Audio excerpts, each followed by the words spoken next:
Salam sejahtera, salam penuh sukacita. Bisa berjumpa kembali dengan Bapak Ibu sekalian melalui link YouTube kami, yaitu Suara Kebenaran GCC. Satu link YouTube yang khusus untuk membuat doktrin-doktrin, berbagai macam kebenaran-kebenaran kami sampaikan di tempat ini. Dan doktrin yang akan kita kupas pada saat ini adalah doktrin baptisan air. Sebelum kita masuk dalam pembahasan itu, terlebih dulu kita akan berdoa. Mohon Tuhan Yesus pimpin, Tuhan Yesus bukakan telinga dan mata rohani kita untuk bisa mengerti setiap layar yang ditampilkan di sini. Mari kita berdoa. Di dalam nama Tuhan Yesus Kristus kami berdoa. Tuhan, penyertaan-Mu sangat kami pentingkan dan perlukan untuk memahami kebenaran firman-Mu. Karena tanpa pimpinan-Mu, kami tidak akan dapat mengerti kebenaran-kebenaran-Mu. Hanya Roh Kudus yang dapat menyingkapkan kebenaran firman Tuhan, karena sumber penulisan Alkitab adalah Roh Kudus itu sendiri. Maka saat ini kami berdoa, Tuhan mengirimkan Roh Kudus-Mu, Tuhan menurunkan Roh Kudus-Mu kepada setiap orang, baik hamba-Mu yang berbicara supaya dituntun oleh Roh Kudus, maupun mereka yang mendengarkan pembahasan ini. Tuhan membuka telinga, mata rohani mereka, supaya apa yang mereka lihat, mereka dengar, mereka saksikan, dapat mengerti dengan baik. Kami siap belajar topik baptisan saat ini, di dalam nama Tuhan Yesus Kristus. Amin. Bapak Ibu yang saya kasihi, topik baptisan air juga termasuk sesi yang cukup panjang. Dari topik ini, ada 10 sesi yang sudah saya siapkan. Nah, mengenai masalah baptisan air, ini adalah salah satu doktrin yang sangat penting di Alkitab. Karena itu, semua gereja melakukan baptisan air. Gereja apapun. Nah, tinggal masalahnya adalah, apakah semua hamba Tuhan mengerti dengan baik tujuan, manfaat, khasiat, dan cara melakukan baptisan air yang sesuai Alkitab. Masalahnya di sana. Jadi, ketika engkau melakukan baptisan air, tapi engkau tidak mengerti tujuan dan manfaat, lalu untuk apa Anda melakukan baptisan air? Apakah hanya sekedar menjalankan perintah Tuhan tanpa mengerti manfaatnya apa, khasiatnya apa, dan caranya bagaimana? Akhirnya melakukan baptisan asal-asalan hanya karena perintah Tuhan. Ini kan kacau. Link YouTube ini, pelajaran topik baptisan ini, saya sampaikan dari link YouTube link YouTube GCC, Suara Kebenaran Jesus Christ Community. Kita lihat topik baptisan. Pertama, 3 khasiat baptisan. Ini ada 2 sesi. Solusi menyelesaikan dosa, 4 baptisan dengan cara diselam. Yang kelima, dibaptisi sumber air mengalir. Yang keenam, dibaptis dalam nama Tuhan Yesus. Yang ketujuh, dibaptis dengan posisi menundukkan kepala ke depan. Yang kedelapan, apakah baptisan ulang boleh dilakukan? Yang ke-9 dan 10, pro dan kontra tentang baptisan anak. Karena mengenai baptisan anak ini ada gereja yang setuju dan tidak setuju. Lalu Anda ada di posisi mana? Bapak Ibu, nah 10 sesi pelajaran ini, tapi yang akan saya berikan sesi ini adalah sesi rangkuman. Oke, sesi rangkuman.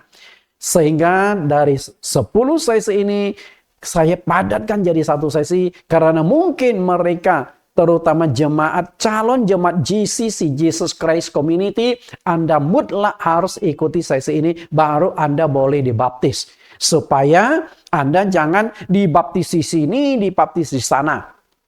Karena sebagian jemaat GCC itu adalah mereka yang sudah pernah dibaptis, tapi dibaptis ulang di gereja GCC. Kenapa? Karena setelah mereka mempelajari pelajaran baptisan di GCC, akhirnya mereka tahu baptisan mereka yang dulu itu keliru. Jangankan jemaat. Sampai saat ini ada 23 pendeta yang saya baptis ulang. Dan bulan Oktober ini ada 1 lagi pendeta yang minta dibaptis ulang. Setelah beliau ikut retreat di gereja kami, beliau dapat Roh Kudus. Dan beliau juga, saya waktu retreat memberikan satu sesi pelajaran tentang baptisan. Akhirnya beliau sadar baptisan yang diterima dulu tidak sesuai dengan Alkitab. Makanya beliau minta baptis ulang. Padahal itu pendeta. Yang salah siapa? Yang salah adalah yang sekolah teologi ada yang mengajarkan dulu. Karena ini kesalahan turun-temurun. Oke, kita akan belajar 3 khasiat dari baptisan air. Yang pertama, memperoleh pengampunan dosa. Artinya lewat baptisan dosa kita dibereskan. Yang kedua, memperoleh status sebagai anak Allah. Hanya anak Allah yang bisa menjadi ahli waris kerajaan sorga. Dan yang ketiga, ternyata baptisan merupakan salah satu syarat keselamatan. Artinya baptisan berhubungan dengan keselamatan. Kita bahas dulu akibat dari dosa itu apa? Dampak atau akibat dosa itu sangat mengerikan. Ada 5 akibatnya. Pertama, terpisah dari Allah. Sebelum Adam dan Hawa jatuh dalam dosa, mereka bebas makan buah pengetahuan baik dan jahat di Taman Eden. Mereka bebas makan semua pohon di Taman Eden, tinggal di Taman Eden. Tapi gara-gara makan buah pohon pengetahuan baik dan jahat, mereka diusir dari Taman Eden. Jadi dosa memisahkan kita dengan Allah. Yang kedua adalah Allah tidak akan menjawab doanya. Jika orang itu hidupnya berdosa, tapi setiap doanya dijawab Tuhan, maka orang itu tidak akan bertobat dari dosanya. Karena dia merasa enjoy. Loh, gua orang berdosa saja didengar oleh Tuhan, berarti Tuhan kompromi atas dosa. Karena itu ketika engkau sudah berdoa, tidak dijawab oleh Tuhan, sudah waktunya koreksi. Ada dosa terselubung dalam diri Anda atau tidak. Yang ketiga, tidak diberkati Allah, sebaliknya dikutuk. Engkau bekerja di dunia. Oh, usaha ini gagal, usaha itu gagal. Kerja di sini dipecat, kerja di sana dipecat. Kenapa rezekimu seret? Enggak diberkati Tuhan. Jangan-jangan ada dosa terselubung. Karena sebelum Adam dan Hawa jatuh dalam dosa, mereka bebas makan semua jenis buah-buah ada di Taman Eden. Tapi begitu mereka jatuh dalam dosa, mereka dikutuk dan diusir dari Taman Eden yang berlimpah berbagai macam buah. Jadi Adam dan Hawa jatuh dalam dosa bukan disebabkan dalam kesulitan, tapi dalam kenikmatan jatuh dalam dosa. Karena itu, kalau engkau gagal ini, gagal itu, sudah waktunya coba Anda koreksi ada dosa enggak. Yang keempat, namanya tidak akan tercatat di sorga. Di sorga ada satu buku yang disebut kitab kehidupan yang khusus mencatat nama-nama orang yang akan masuk sorga. Kalau namamu tidak tercatat di sana, engkau tidak akan masuk sorga. Dan yang terakhir adalah neraka. Dampak yang paling mengerikan dari dosa itu adalah neraka. Tidak ada yang merintangi Anda masuk ke sorga. Satu-satunya yang merintangi Anda masuk ke sorga itu adalah dosa. Karena itu dosa adalah dampak dari neraka adalah dampak dari dosa. Karena Anda punya dosa, maka Anda akan masuk ke neraka. Karena itu dosa ini harus dibereskan. Dosa ini harus diselesaikan. Allah menawarkan solusi menyelesaikan dosa lewat baptisan air. Lukas 3:3. Maka datanglah Yohanes ke seluruh daerah Yordan dan menyerukan, bertobatlah dan berilah dirimu dibaptis dan Allah akan mengampuni dosamu. Dibaptis dan Allah akan ampuni dosamu. Kemudian, Kisah Rasul pasal 2 ayat 38. Jawab Petrus kepada mereka, bertobatlah dan hendaklah kamu masing-masing memberi dirimu dibaptis dalam nama Yesus Kristus untuk pengampunan dosamu. Maka kamu akan menerima karunia Roh Kudus. Perhatikan, dibaptis untuk pengampunan dosamu. Yang saya cetak warna merah. Dibaptis dan Allah akan mengampuni dosamu.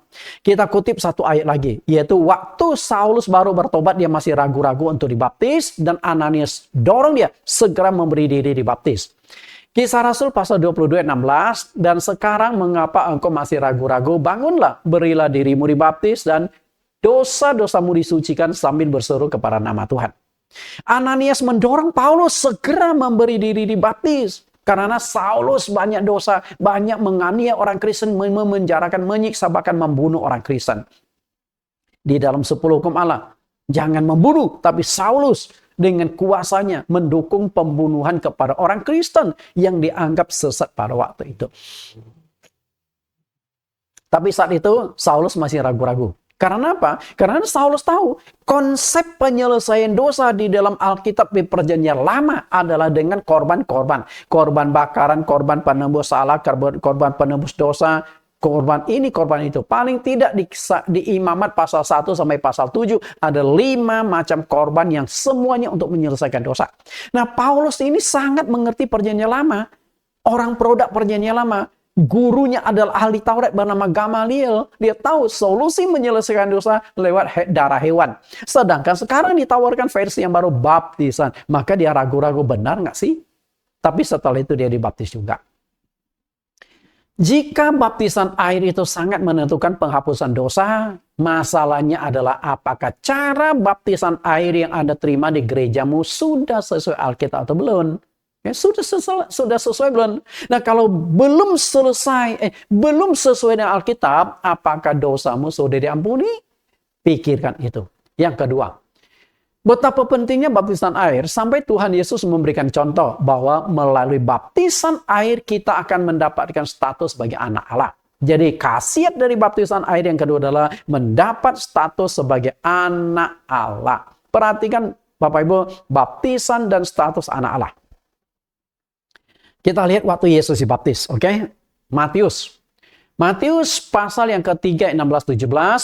Sesudah dibaptis, Yesus segera keluar dari air dan pada waktu itu juga langit terbuka dan ia melihat Roh Allah seperti burung merpati turun ke atasnya. Ayat 17, lalu terdengarlah suara dari sorga yang mengatakan, inilah anakku yang kukasihi, kepadanya aku berkenan.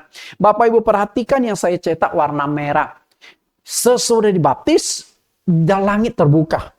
Lalu dari langit yang terbuka itu muncul satu suara, inilah anakku. Nah dari sini Yesus ingin memberikan satu penyataan. Melalui baptisan kita akan mendapatkan status sebagai anak Allah. Sekarang kita lihat sebagai perbandingannya di Galatia. Galatia pasal 3, 26-27. Sebab kamu semua adalah anak-anak Allah karena iman di dalam Yesus Kristus. Karena kamu semua yang dibaptis dalam Kristus telah mengenakan Kristus. Perhatikan, anak-anak Allah dan dibaptis. Berarti lewat baptisan kita dapat status sebagai anak Allah. Dan itu sangat penting. Karena hanya anak-anak Allah yang akan menjadi penghuni sorga dan menjadi ahli waris. Sama juga, hanya anak-anakmu yang boleh tinggal di rumahmu dan kelak akan menjadi ahli warismu. Anak tetangga tidak boleh tinggal di rumahmu. Dia akan tinggal di rumah dia sendiri.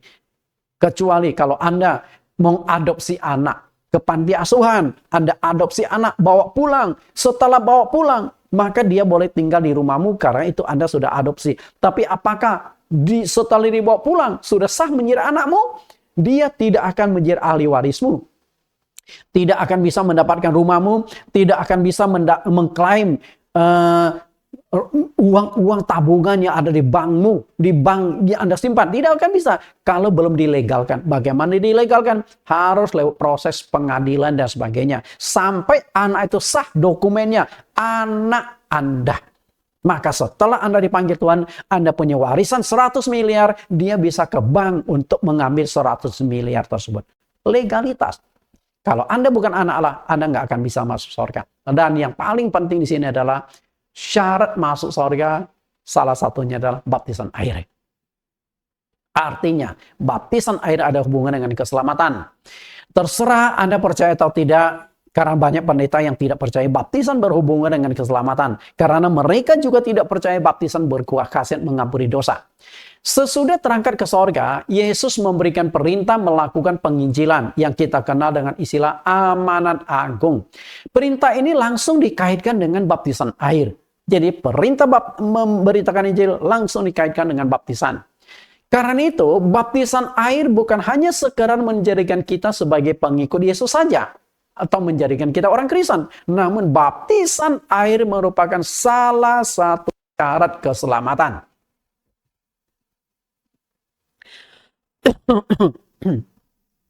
Artinya begini, Anda nggak akan masuk surga jika engkau tidak dibaptis.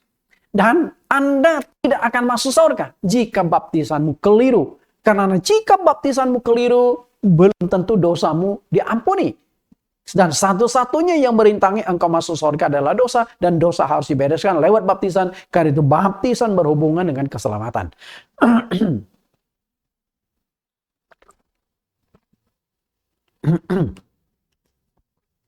Kita lihat ayat-ayat baptisan yang ada hubungan dengan keselamatan. Markus 16 ayat 16, 1 Petrus 3:21, Kisah Rasul 16 ayat 30, 33, Yohanes 35, dan Titus pasal 35. Kita akan bedah 5 ayat tersebut. Baptisan salah satu syarat keselamatan itu ditegaskan oleh pemilik sorga sendiri, yaitu Tuhan Yesus. Kita lihat apa yang dikatakan oleh Tuhan Yesus. Markus 16:16, siapa yang percaya dan dibaptis akan diselamatkan, tetapi siapa yang tidak percaya akan dihukum. Satu ayat yang pendek ditekankan 2 kali kata percaya. Percaya pertama adalah percaya kepada Yesus Kristus melalui hasil penginjilan, dan percaya yang kedua adalah percaya akan khasiat baptisan air. Karena jika Anda percaya Yesus, tetapi tidak percaya khasiat baptisan air punya kuasa mengampuni dosa, tidak lengkap. Nah, kalau Anda sudah percaya Yesus juga, Anda harus percaya khasiat baptisan agar Anda diselamatkan. Kenapa baptisan punya hubungan dengan keselamatan? Karena baptisan punya kuasa mengampuni dosa. Dan satu-satunya yang merintangi Anda masuk surga itu adalah dosa. Dosa harus diselesaikan lewat baptisan. Itu masalahnya. Oke. Baptisan adalah salah satu syarat keselamatan. Penegasan Rasul Petrus di 1 Petrus pasal 3:21, juga kamu sekarang diselamatkan oleh kiasannya, yaitu baptisan. Maksudnya bukan untuk membersihkan kenajisan jasmani, melainkan untuk memohon hati nurani yang baik kepada Allah oleh kebangkitan Yesus Kristus. Perhatikan kata baptisan dan kata keselamatan. Artinya baptisan berhubungan dengan keselamatan. Kita lihat penegasan Rasul Petrus kepada Rasul Paulus kepada kepala penjara yang ada di kota Filipi. Apa yang harus harus dilakukan untuk memperoleh keselamatan. Kisah Rasul 16 ayat 30-33. Ia mengantar mereka keluar sambil berkata, Tuan-tuan, apakah yang harus aku perbuat supaya aku selamat? Karena saat itu Paulus dengan rombongannya dikurung. Paulus dan Silas lah dikurung karena tindakan-tindakan hasutan orang-orang Filipi. Ketika dikurung, tapi Tuhan menyelamatkan Paulus. Tuhan mendatangkan gempa sehingga seluruh penjara itu terbuka. Pintu semua sudah terbuka, tapi tidak ada satupun penjahat yang di penjara itu keluar, kabur, nggak ada. Kemudian belenggu, Paulus kan dibelenggu dengan Silas. Belenggunya bisa copot. Kalau itu bukan gempa buatan Tuhan, nggak akan mungkin terjadi. Kalau gempa alami, paling penjaranya hancur, gedungnya roboh, semua penjahatnya mati. Ternyata enggak. Penjara terbuka sama penjaranya, pintunya tidak ada yang kabur. Paulus, belenggunya bisa copot. Nah, dari peristiwa itu dia sangat ketakutan, sudah mau bunuh diri karena dia tidak sanggup mempertanggungjawabkan. Paulus juga, jangan bunuh diri kamu. Setelah itu Paulus injili dia. Sehingga ayat 30 itulah dia bertanya, apa yang harus aku lakukan untuk memperoleh keselamatan? Nah, ayat 31 jawab mereka, percayalah kepada Tuhan Yesus Kristus, engkau dan seisi rumahmu. Engkau akan selamat, engkau dan seisi rumahmu. Artinya, percaya Yesus untuk diselamatkan. Ayat 31, pada jam itu juga kepala penjara itu membawa mereka dan membasuh bilur mereka. Seketika itu juga ia dan keluarganya memberi diri baptis. Jadi perhatikan yang saya cetak merah, percaya Yesus dan dibaptis adalah satu paket yang tidak terpisahkan. Engkau percaya Yesus tidak mau dibaptis, tetap enggak selamat. Kalau engkau mau dibaptis tapi tidak mau percaya Yesus, aneh. Okay? Dua-duanya berhubungan. Kemudian ini penegasan Tuhan Yesus kembali. Tuhan Yesus pemilik sorga di sini langsung memberikan 2 syarat keselamatan. Yohanes pasal 35. Jawab Yesus, aku berkata kepadamu, sesungguhnya jika seorang tidak dilahirkan dari air dan roh, ia tidak dapat masuk ke dalam kerajaan Allah. Perhatikan, ia tidak dapat masuk ke dalam kerajaan Allah, artinya orang itu tidak akan bisa masuk surga. Nah, bagaimana supaya orang itu masuk surga? Harus dilahirkan dari air dan roh. Nah, tentunya kita bingung, apa sih yang dimaksudkan dilahirkan dari air dan roh? Kadang-kadang ketika kita membaca Alkitab kita tidak mengerti. Nah, salah satu cara untuk memahami Alkitab di dalam ilmu hermeneutika, ilmu penafsiran Alkitab, ayat menjelaskan ayat. Nah, ini sering kali saya pakai. Nah, sekarang saya akan jelaskan Yohanes pasal 3, 5 perkataan Yesus dengan Titus pasal 3 ayat yang kelima dijawab dan dijelaskan oleh Paulus lebih rinci. Kita lihat Titus pasal 3 ayat yang kelima. Pada waktu itu dia telah menyelamatkan kita bukan karena perbuatan baik yang telah kita lakukan, tetapi karena rahmatnya oleh permandian kelahiran kembali dan pembaharuan yang dikerjakan oleh Roh Kudus. Bapak Ibu perhatikan, rahmat. Rahmat itu artinya anugerah. Kita diselamatkan karena kasih karunia Tuhan. Dan kasih karunia Tuhan disalurkan lewat dilahirkan dari air. Arti dilahirkan dari air itu adalah permandian. Permandian itu adalah baptisan air. Sedangkan dilahirkan dari roh artinya harus dipenuhi Roh Kudus. Berarti setelah engkau dibaptis, engkau harus mengejar kepenuhan Roh Kudus. Karena ini dua hal yang sangat penting. Engkau sudah dibaptis, supaya segera berdoa, mohon dipenuhi Roh Kudus. Karena Roh Kudus adalah meterai kerajaan sorga. Nah, saya sudah jelaskan 3 khasiat baptisan air. 3 khasiat. Lalu bagaimana andai kata baptisan yang Bapak Ibu terima di gereja masing-masing belum sesuai Alkitab? Bapak Ibu akan mempertaruhkan 3 hal yang sangat penting. Kalau baptisanmu belum sesuai Alkitab, belum tentu dosamu sudah diampuni. Engkau tidak akan mendapat status anak Allah dan keselamatan Anda terancam. Karena baptisan berhubungan dengan keselamatan, baptisan menyelesaikan dosa, dan dosa adalah satu-satunya yang merintangi Anda masuk ke dalam kerajaan Allah. Lalu kita berpikir, Pak Nathan, bagaimana saya tahu baptisan saya sudah sesuai Alkitab atau belum? Oke, saya tahu. Anda akan bertanya seperti itu. Seiring dengan munculnya banyak sinode gereja di dunia, muncul pula model-model baptisan yang berbeda-beda satu gereja dengan gereja lain. Nah, kita lihat bagian ini. Saya sangat yakin bahwa gereja Anda punya model baptisan ada di sini. Oke, Bapak Ibu. Sejenak kita perhatikan baik-baik di layar ini. Saya yakin baptisan yang Anda terima di gereja ada di sini juga. Apapun gereja Anda, sinode apapun, sudah saya rangkumkan semuanya di sini. Secara prinsip, baptisan air itu ada 4 segi atau 4 aspek. Aspek pertama adalah caranya. Cara baptisan selama ini dilakukan itu hanya ada 3 model. Baptisan percik, selam, dan bendera.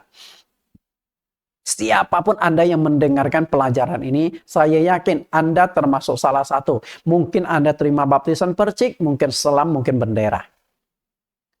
Apakah 3 baptisan diakui Tuhan? Lalu tempat baptisan. Tempat baptisan secara prinsip ada 3 yang dijalankan oleh gereja.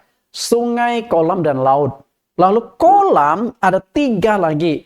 Ada yang membaptis di kolam renang, di kolam renang umum lah ya. Misalnya ada kolam renang Ancol, di apartemen ada kolam renang. Nah, ada juga yang melakukan baptisan di apartemen atau bak berisi air. Saya di YouTube tuh banyak menemukan video-video dibaptis itu hanya di bak air. Di bak air yang plastik. Pokoknya bisa diselam, itu dipakai. Ada juga yang pernah saya lihat baptisan dilakukan di bak air.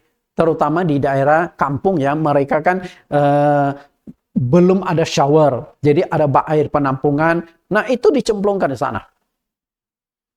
Kemudian sebutan. Sebutan baptisan di Alkitab itu ada 2. Dalam nama Bapa, Anak, dan Roh Kudus. Dan 1 lagi di dalam nama Tuhan Yesus Kristus. Karena tidak mengerti, akhirnya ada kelompok pendeta memunculkan konsep yang ketiga. Yaitu dalam nama Bapa dan Anak dan Roh Kudus, yaitu Tuhan Yesus Kristus. Saya ingin katakan konsep dalam nama Bapa, Anak, dan Roh Kudus, yaitu Tuhan Yesus Kristus tidak ada di Alkitab, nggak ada. Kemudian sikap dalam baptisan, menunduk atau menengadah. Saya belum pernah mendengar atau belum pernah mendapatkan informasi ada baptisan yang miring kanan atau miring kiri. Hanya ada dua. Kalau ada yang baptis miring kanan dan miring kiri, pasti saya masukkan ke dalam layar ini. Tapi karena tidak ada, maka saya tidak masukkan. Nah, di sini, apapun jenis gerejamu, sinodemu, pasti ada di sini. Saya ambil contoh ya, Katolik. Cara baptisan Katolik adalah percik. Tempat baptisan mereka nggak ada urusan, karena itu percik. Karena tempat baptisan, sungai, kolam laut itu hanya untuk yang selam. Kemudian sebutan mereka adalah dalam nama Bapa, Anak, dan Roh Kudus. Karena Katolik itu sangat mementingkan kata ini. Bahkan mereka berdoa pun mereka buat tanda salib dalam nama Bapa, Putra, Roh Kudus. Amin. Oke. Kemudian sikap karena disiram atau dipercik, jadi menundukkan kepala. Oke. Lalu sekarang versi GBI, Pantekosta, dan banyak karismatik. Caranya adalah baptisan selam. Tempat baptisannya terserah, mau di kolam renang, mau kolam gereja, atau di bak berisi air. Kemudian sebutannya adalah dalam nama Bapa, Anak, dan Roh Kudus, ya ini Tuhan Yesus Kristus. Sikapnya adalah ditenggelamkan ke belakang. Oke, pertanyaan saya adalah, apakah cara baptisan yang berbeda-beda di mata Tuhan sah-sah saja, atau oke-oke saja, atau ada masalah? Oke, atau ada masalah? Menurut saya ada masalah. Kenapa demikian? Jika kita percaya Tuhan Yesus itu hanya ada satu, apakah Tuhan yang satu ini akan memberikan berbagai macam cara baptisan yang berbeda-beda? Mungkin nggak? Menurut saya tidak mungkin. Kalau Tuhan itu hanya ada satu, maka Tuhan hanya mengakui satu macam baptisan. Karena itulah Rasul Paulus berkata, satu Tuhan, satu iman, satu baptisan. Artinya, Tuhan yang satu nggak mungkin akan memberikan macam-macam baptisan. Nggak mungkin. Kalau Tuhan itu hanya satu, berarti Tuhan hanya memberikan satu cara baptisan, satu model baptisan, dan juga satu versi baptisan. Nah, jika hari ini muncul berbagai macam baptisan, ada baptisan percik, selam, bendera, itu hasil tafsiran manusia. Nah, kalau salah tafsir, akibatnya salah pelaksanaan dalam baptisan. Karena itu, Anda akan bertanya kan, Nathan, lalu ya baptisan yang mana yang benar? Oke, saya akan masuk ke pelajarannya. Teknik baptisan. Baptisan yang alkitabiah harus dilakukan dengan cara diselam. Oke? Caranya diselam. Tentu ketika saya mengatakan baptisan yang benar harus cara selam, saya harus bisa membuktikan argumentasinya. Karena itu, saya akan berikan 5 alasan. Oke, bukan satu alasan, tapi 5 alasan kenapa baptisan yang benar itu harus dilakukan dengan cara diselam, bukan dengan cara yang lain. Kita lihat satu demi satu alasannya. Yang pertama, berdasarkan studi kata atau etimologi bahasa Yunani, bahasa yang dipakai menulis Perjanjian Baru, kata baptisan itu berasal dari kata dasar bapto. Dan sedangkan kata kerjanya adalah baptizo, yang berarti selam atau ditenggelamkan atau dicelupkan. Ini adalah satu-satunya arti kata baptizo. Jadi baptizo artinya dicelup, artinya ditenggelamkan. Berarti baptisan itu harus diselamkan. Itu pertama. Lalu yang kedua. Mungkin ada yang tidak setuju dengan yang bagian pertama. Kita lihat yang kedua. Segenap diri diselamkan ke dalam air baru bisa diartikan dikubur bersama-sama dengan Tuhan Yesus. Karena arti baptisan adalah dikuburkan. Ya, dikuburkan. Kita lihat apa yang tertulis di Ensiklopedia Alkitab Masa Kini. Dalam Ensiklopedia Alkitab Masa Kini, cetakan ketiga tahun 1995 jilid pertama halaman 159 dituliskan bahwa baptiso dimaknai sebagai dikuburkan bersama dengan Kristus. Jadi arti kata baptiso adalah dikuburkan. Lihat dasar ayatnya dulu. Roma pasal 6 ayat 3 sampai 4. Atau tidak tahukah kamu bahwa kita semua yang telah dibaptis dalam Kristus telah dibaptis dalam kematiannya? Dengan demikian kita telah dikuburkan bersama-sama dengan Dia oleh baptisan dalam kematian. Supaya sama seperti Kristus telah dibangkitkan dari antara orang mati oleh kemuliaan Bapa, demikian juga kita akan hidup yang baru. Perhatikan kata mati dan kata dikubur. Hanya orang mati yang perlu dikubur.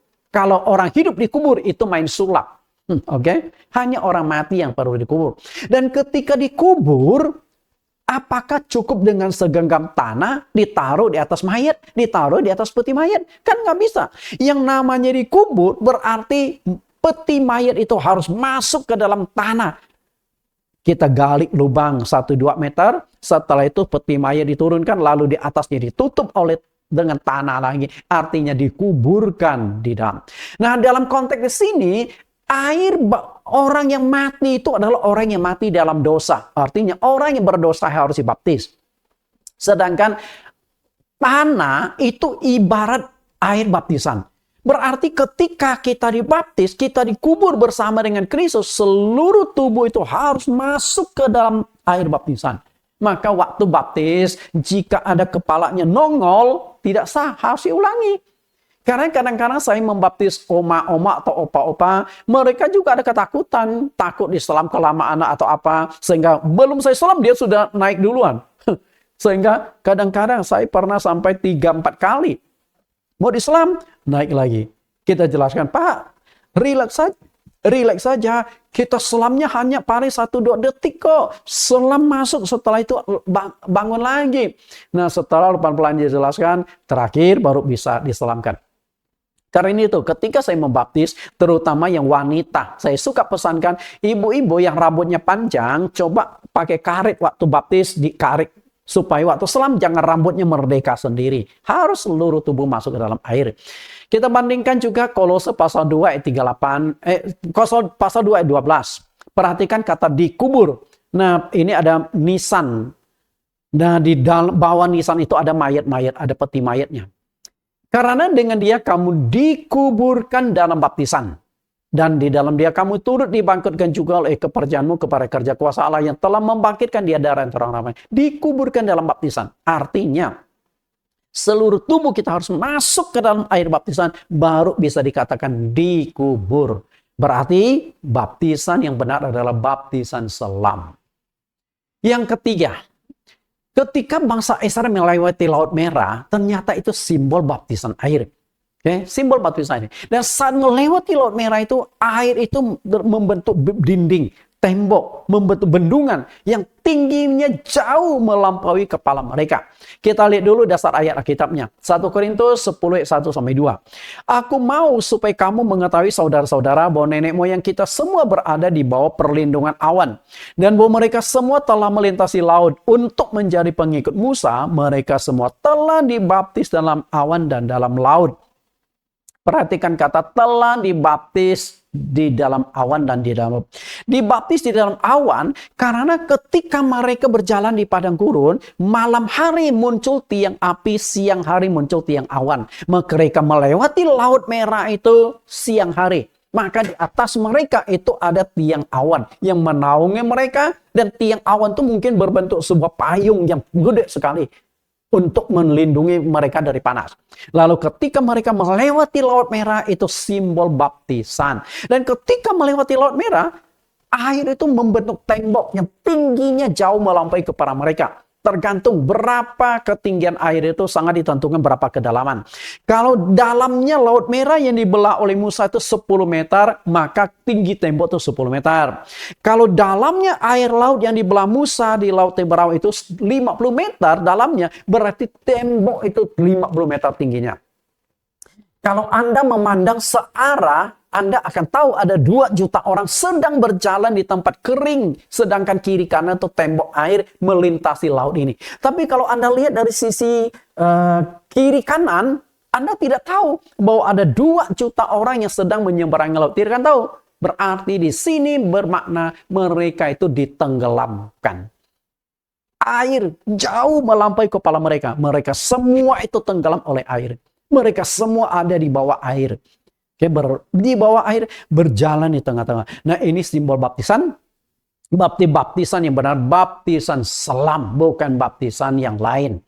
Kemudian yang keempat, Yesus dibaptis dengan cara diselam di Sungai Yordan oleh Yohanes Pembaptis. Kita lihat dulu dasar ayatnya, Matius 3, 13-16. Maka datanglah Yesus dari Galilea ke Yordan kepada Yohanes untuk dibaptis olehnya. Sesudah dibaptis, Yesus segera keluar dari air, dan pada waktu itu juga langit terbuka dan ia melihat Roh Allah seperti murmur partai turun ke atasnya. Perhatikan kata Yesus keluar dari air. Jadi setelah Yesus dibaptis oleh Yohanes, Yesus keluar dari air. Ini pasti bermakna selam, bukan percik atau bendera. Kenapa saya katakan selam? Kalau baptisan percik, cukup Yohanes yang turun ke air sungai Yordan. Yesus tidak usah ikut turun. Tinggal satu gayung air sungai Yordan diambil oleh Yohanes, lalu naik lagi. Setelah itu dipercik ke Yesus atau disiram. Tapi kenapa Yesus masih harus turun ke air, menunjukkan diselam? Nah, Yesus keluar dari air itu ada dua kemungkinan. Kemungkinan yang pertama adalah Yesus itu memang diselam, seluruh badannya tenggelam, lalu dia nongolkan kepalanya, berarti keluar dari atas air. Keluar dari air, nongolkan kepalanya. Kemudian makna yang kedua adalah Yesus saat itu sedang keluar dari sungai Yordan, sedang merangkak naik ke atas. Karena Yesus turun ke sungai Yordan. Tapi apapun tafsirannya, tetap menekankan Yesus dibaptis dengan cara diselam oleh Yohanes Pembaptis, bukan dengan cara yang lain. Tujuan kita dibaptis adalah untuk mendapatkan pengampunan dosa dan syarat masuk surga.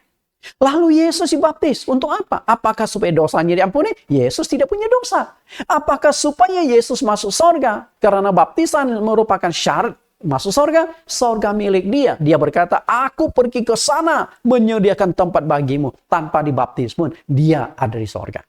Lalu kenapa dia perlu dibaptis? Satu-satunya jawaban memberikan contoh. Yohanes pasal 13 ayat 15. Contoh. Sebab aku telah memberikan suatu teladan. Teladan itu adalah contoh. Supaya kamu juga berbuat sama seperti yang telah kuperbuat kepadamu. Bapak Ibu yang saya kasih, jika sudah ada contoh saja orang tidak mau taat, jika sudah ada contoh saja orang tidak mau ikuti, bagaimana kalau tanpa contoh dari Tuhan? Tahu nggak? Bagaimana? Pasti kacau balau, pasti salah dalam pelaksanaannya, betul nggak? Sudah ada contoh saja. Yesus kasih contoh baptisan yang benar harus baptisan selam, masih muncul model-model baptisan percik, baptisan bendera, dan lain sebagainya. Apalagi tanpa contoh. Yang kelima, sida-sida Ethiopia dibaptis oleh Filipus di padang gurun. Caranya adalah dengan diselam. Kita lihat ayat 37. Ayat 36 lah. Mereka melanjutkan perjalanan mereka dan tiba di suatu tempat yang ada air. Lalu kata sida-sida itu, lihat di situ ada air. Apakah halangannya jika aku dibaptis? Dia rindu menerima baptisan karena dia tahu belum tentu bisa bertemu lagi dengan Filipus. Karena ini adalah pertemuan pertama dan terakhir kemungkinan. Maka dia pegang kesempatan. Lalu Filipus berkata, jika Tuhan percaya dengan segenap hati, boleh.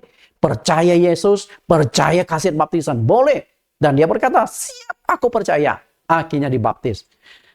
Ayat 38, lalu orang Ethiopia itu menyuruh menghentikan kereta itu dan keduanya turun ke dalam air. Baik Filipus maupun sida itu dan Filipus membaptis dia. Perhatikan kata turun ke dalam air. Jika itu baptisan percik, sida-sida Ethiopia tidak usah ikut-ikutan turun ke dalam air. Cukup Filipus saja turun ke air, itu oasis. Oke, bukan laut, bukan sungai, tapi oasis. Karena itu posisinya di padang gurun. Turun ke kolam oasis, diambil satu gayung air, naik lagi, dipercik-percik, selesai. Tapi ini baptisan selam. Maka dua-duanya harus turun. Bapak Ibu yang saya kasih, saya sudah memberikan penjelasan bahwa baptisan yang alkitabiah harus baptisan selam. Bukan baptisan model yang lain. Lalu bagaimana dengan Anda yang menganut baptisan percik sebagainya? Mungkin Anda akan berkata, ini itu. Ya sudahlah. Saya tidak menghakimi, saya hanya menawarkan. Jadi kalau menurut Bapak Ibu penjelasan saya keliru, ya sudah, nggak usah diterima. Tapi kalau menurut Bapak Ibu penjelasan saya masuk akal dan ada dasar Alkitabnya, coba pertimbangkan apakah perlu baptis ulang atau tidak. Lalu bagaimana dengan yang sudah dibaptis selam? Pak, saya sudah dibaptis selam, berarti sudah benar dong. Tunggu dulu. Baptisan ada 4 poin. Poin yang kedua, kita lihat. Dibaptis di sumber air. Nah, ketika engkau dibaptis di selam, apakah sudah benar atau tidak tempatnya di sumber air? Kenapa harus dilakukan di sumber air? Kita analisa dasar-dasarnya. Secara prinsip, tempat baptisan air yang dilakukan oleh gereja-gereja ada 3 tempat yang berbeda, yaitu sungai, laut, dan kolam. Lalu kolam itu sendiri terbagi lagi menjadi 3. Ada yang melakukan baptisan di kolam renang. Kolam renang itu bisa kolam renang umum, misalnya di Ancol, ada kolam renang di Ancol. Di apartemen, nah itu penghuni apartemen, boleh berenang di sana. Nah, boleh saja. Jika ada pendeta yang mau membaptis di apartemen sono, kebetulan yang dibaptis penghuni apartemen, nah tinggal izin satpam. Kan waktu orang tidak ada berenang, ya dibaptis di sana saja, oke? Lalu ada yang lakukan kolam gereja. Terutama gereja-gereja yang menganut baptisan selam dan mereka punya gedung gereja sendiri. Nah, mereka biasa menggali bak air, kolam, 2 kali 3 meter atau 3 kali 4 meter, supaya waktu dilakukan baptisan, jemaat bisa lihat langsung. Lalu yang ketiga adalah bak berisi air. Pokoknya ketemu bak berisi air, cukup untuk selam menenggelamkan orang itu, maka dianggap sah. Pertanyaannya adalah, apakah ini sesuai Alkitab atau tidak? Mungkin Anda akan berkata, Pak Nathan, masa sih Tuhan sampai nyeleneh masa hal-hal kecil? Menurut Anda kecil, tapi menurut Tuhan tidak. Di Matius pasal 5 ayat 17, Tuhan Yesus berkata, sebelum langit dan bumi berlalu, 1 iota atau 1 titik pun dari hukum Taurat tidak akan ditiadakan. Artinya, kalau itu firman Tuhan, 1 titik pun tetap harus dijalankan, tetap harus kita taati. 1 titik loh, tanda baca loh. Apalagi ini masalah serius. Dari ketiga tempat ini, mana yang lebih alkitabiah? Mana yang benar? Kita lihat baptisan, kolam renang, kolam di gereja, dan bak berisi air. Renungkan bagi Anda yang menerima baptisan selam, silakan tunjukkan satu saja ayat Alkitab bahwa pernah dilakukan baptisan di kolam renang atau pernah dilakukan baptisan di kolam gereja. Satu saja ayatnya. Kalau Anda tidak bisa buktikan, lalu dasar apa yang Anda pakai untuk menjalankan baptisan di kolam? Dasarnya apa? Sedangkan saya bisa buktikan. Dasarnya adalah di sumber air. Baptisan yang alkitabiah harus dilakukan di sumber air. Kenapa harus dilakukan di sumber air? Kita lihat dasarnya dulu. Zakaria 13 ayat 1. Pada waktu itu akan terbuka suatu sumber bagi keluarga Daud dan bagi penduduk Yerusalem untuk membasuh dosa dan kecemaran. Perhatikan kata sumber. Ini pasti berkaitan dengan sumber air. Lalu Anda berkata, Pak Nathan, di sini kan tidak ada kata sumber air. Oke, lihat kalimat kedua. Membasuh dosa. Kata basuh pakai apa? Kalau bukan pakai air. Apakah basuh pakai Coca-Cola? Basuh pakai bensin? Pasti basuh itu pakai air. Basuh kaki, basuh piring, cuci piring. Yang namanya mencuci atau membasuh itu semuanya itu pasti menggunakan air. Berarti di sini mengacu pada sumber air. Bapak Ibu saya kasih. Tujuan kita dibaptis adalah untuk mendapatkan pengampunan dosa dari Tuhan. Tujuan utama dibaptis, selesaikan dosa. Dan dosa itu hanya bisa dibasuh, harus dilakukan di sumber air. Nggak bisa sembarang tempat. Lalu kita pikirkan, apakah kolam, bak air, kolam di gereja itu sumber air? Saya katakan bukan sumber air. Yang namanya sumber air harus ada air mengalir. Harus ada sumber airnya. Kalau tidak, nggak bisa. Kita lihat, perhatikan kembali ayat ini. Zakaria 13 ayat 1. Sumber untuk membasuh dosa dan kecemaran. Tujuan kita dibaptis adalah menyelesaikan dosa. Lihat kembali. Kisah Lukas pasal 33. Saya tidak baca ulang karena kita sudah baca tadi. Perhatikan yang saya cetak merah dan diberi garis bawah. Lukas 3:3. Dibaptis dan Allah akan mengampuni dosamu. Kisah Rasul pasal 2 ayat 38. Dibaptis untuk pengampunan dosamu. Kemudian Kisah Rasul pasal 22 ayat 16, dibaptis dan dosa-dosamu disucikan. Artinya lewat baptisan dosa kita dibebaskan, tapi harus dilakukan di sumber air. Nah, yang namanya sumber air, apakah kolam itu bisa dikatakan sumber air? Apakah kolam sumber air? Nah, kalau Anda katakan, iya Pak, kan bisa dialirkan. Oke, apakah ada bukti Alkitab baptisan dilakukan di kolam? Mungkin Anda akan berargumentasi lagi, Pak, dulu kan belum ada kolam. Salah. Di zaman Raja Hizkia, itu kolam-kolamnya itu sudah bagus. Zaman Perjanjian Lama. Dan di zaman Perjanjian Baru ada kolam Siloam, kolam Bethesda, tapi tidak dipakai untuk baptisan karena itu bukan sumber air. Sekarang kita buktikan yang mana bisa dikatakan sumber air dan harus ada pembuktian ayat Alkitabnya. Oke, Anda mau coba tebak? Atau coba Anda berikan argumen? Apa saja? Oke, ada yang menjawab sungai. Oke, bagus.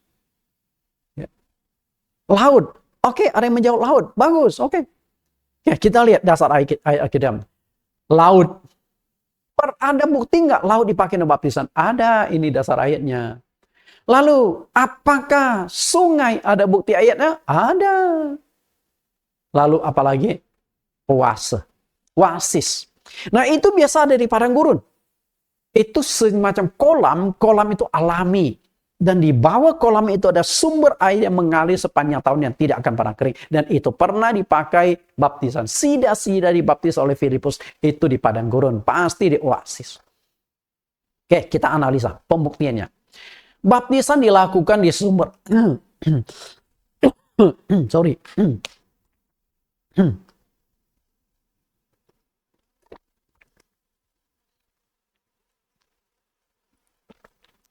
Baptisan dilakukan di sumber air. Di laut. Kita lihat. 1 Korintus 10 ayat 1-2. Saya tidak akan baca ulang karena sudah baca tadi. Saya hanya menekankan kata tertentu. Perhatikan kata dibaptis dalam laut. Oke, artinya baptisan di laut itu alkitabiah karena laut adalah sumber air terbesar. Sumber air utama. Sumber air yang tidak akan pernah kering. Karena laut, dunia ini lebih banyak laut dari daratnya. Kemudian yang kedua, sumber air dilakukan di sungai. Nah, ini juga sebagian sudah saya baca, walaupun bukan kitab ini. Tapi saya ingin menekankan saja, perhatikan kata dibaptis di sungai Yordan. Sungai itu sumber air.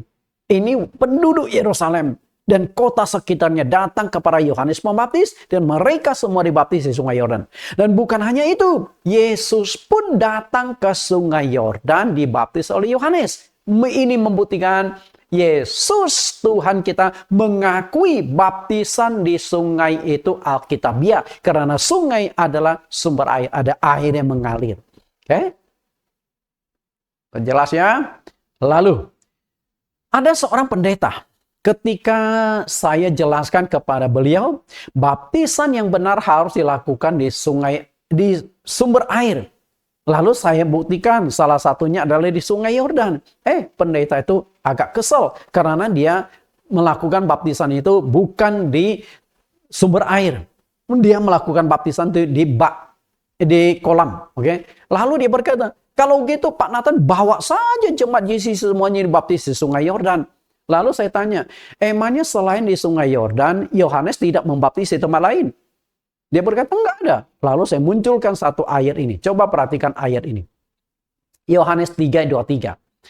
Akan tetapi Yohanes pun membaptis juga di Ainon, dekat Salim. Sebab di situ banyak air dan orang-orang datang ke situ untuk dibaptis. Ternyata Yohanes Pembaptis melakukan baptisan bukan hanya di sungai Yordan, tapi di Ainon. Dan Anda tahu Ainon itu apa? Kita lihat penjelasannya. Ainon. Dan banyak air. Ensiklopedia Alkitab. Oke, kita lihat arti kata Ainon. Ensiklopedia Alkitab masa kini halaman 18. Ainon, Yunani Ainon, artinya mata air. Suatu tempat di sebelah barat sungai Yordan, tempat Yohanes membaptis karena di situ banyak air. Ternyata kata ainun adalah sumber air atau mata air. Berarti kalau mata air di bawahnya itu ada satu sumber yang mengalir tanpa berhenti. Nah, itu sumber air. Lalu ada kata banyak air. Kata banyak air pasti berarti ada sumber air, ada mata air di bawahnya yang mengalir sepanjang tahun tidak akan habis-habis. Kata banyak air juga mengandung makna baptisan itu pasti diselam, bukan dipercik. Kalau baptisan air dengan percik, nggak usah banyak air, sedikit air sudah cukup. Satu gayung air sudah cukup. Nggak usah banyak air. Tapi kalau dibaptis dengan cara diselam, membutuhkan banyak air. Paling tidak harus cukup untuk menenggelamkan orang yang mau dibaptis itu. Oke, jadi ini baptisan selam. Dan baptisan selam harus dilakukan di sumber air. Lalu, oasis. Kita sudah baca di Kisah Rasul pasal 8 ayat 36 sampai 38. Oke, lihat di situ air. Mereka tuh sedang melakukan perjalanan. Dan akhirnya Filipus membaptis sida-sida itu. Atas permintaan sida-sida itu. Dibaptis di mana? Kita lihat posisi mereka ada di mana. Posisi mereka itu ada di jalur Gaza. Pernah dengar jalur Gaza yang dipertentangkan antara Israel dengan Palestina? Nah, tempat itulah mereka melangsungkan baptisan. Kita lihat. Kisah Rasul 8 ayat 26. Kemudian berkatalah seorang malaikat Tuhan kepada Filipus. Katanya, bangunlah dan berangkatlah ke sebelah selatan. Menurut jalan yang turun dari Yerusalem ke Gaza. Jalan itu jalan yang sunyi. Perhatikan Yerusalem ke Gaza. Ini jalur Gaza. Zaman dulu jalur Gaza itu masih sepi, masih sunyi. Karena itu padang pasir. Jalan itu sunyi. Kalau Anda buka warung makan, restoran pasti bangkrut punya. Hanya Anda makan sendiri, nggak ada. Kecuali musafir yang lewat. Jalan itu sunyi. Karena padang gurun. Nah, tapi dalam perjalanan di tempat yang sunyi, di padang gurun itu, sida-sida melihat, di situ ada air. Aku mau dibaptis. Nah, dibaptis di oasis. Nah, ini oasis itu sumber air. Boleh dipakai untuk baptis. Oke, kita analisa kolam dulu. Menurut saya, pemakaian kolam untuk baptisan air itu tidak sesuai dengan prinsip-prinsip Alkitab. Kenapa demikian? Karena kolam itu bukan sumber air yang mengalir. Kolam itu hanya buatan manusia. Oke, buatan manusia. Yang kedua, tidak ada satupun contoh Alkitab. Baptisan boleh atau pernah dilakukan di kolam. Nggak ada. Di zaman Tuhan Yesus sudah ada 2 kolam. Ada 2 macam kolam. Kolam Siloam, kolam Bethesda. Bahkan kolam itu punya khasiat untuk menyembuhkan penyakit. Tapi nggak pernah dipakai untuk baptisan. Kenapa? Karena itu bukan kolam air alami. Nah, di Alkitab hanya ada 3 tempat yang pernah dipakai untuk baptisan. Yang pertama laut, yang kedua sungai, yang ketiga oasis. Dan ternyata 3-tiganya itu mengacu pada satu kata sumber air mengalir. Berarti baptisan yang benar harus dilakukan di sumber air. Bisa nangkap Bapak Ibu? Oke. Lalu bagaimana dengan penggunaan kolam Bapak Ibu? Kita lihat satu ayat. Yeremia pasal 2 ayat 13. Sebab 2 kali umatku berbuat jahat. Mereka meninggalkan aku sumber air yang hidup. Untuk menggali kolam bagi mereka sendiri. Yaitu kolam yang bocor yang tidak dapat menahan air. Kita analisa air. Satu sisi ayat ini adalah ayat simbolis nubuat. Tapi di sisi lain ada nubuat yang bisa kita tangkap di sini. 2 kali umatku berbuat jahat. Kenapa disebut 2 kali berbuat jahat? Kita ini orang berdosa. Ingin mohon pengampunan dosa kepada Tuhan lewat baptisan air. Nah, ternyata cara baptisan air itu keliru. Di sini sudah terjadi dosa. Dosa itu apa? Dosa adalah pelanggaran terhadap hukum Allah. 1 Yohanes pasal 3 ayat 4. Jadi kalau cara baptisan itu keliru, di sini dosa itu sudah terjadi karena melanggar firman Tuhan. Pendeta yang membaptis itu sudah berbuat dosa di sini. Sedangkan kita yang mau dibaptis datang. Jadi dosa ditimpa dosa. Dosa yang pertama belum beres, dosa pribadi kita belum beres. Cara baptisan kita yang salah pun ditambah dosa lagi. Dosa berbuat dosa. Meninggalkan aku. Aku itu siapa? Sumber air.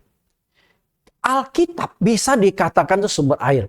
Dan Alkitab itu adalah Tuhan sendiri. Pada mulanya firman, firman itu bersama-sama dengan Allah. Dan firman itu adalah Allah. Artinya meninggalkan sumber air atau meninggalkan ajaran Tuhan, meninggalkan ajaran Alkitab.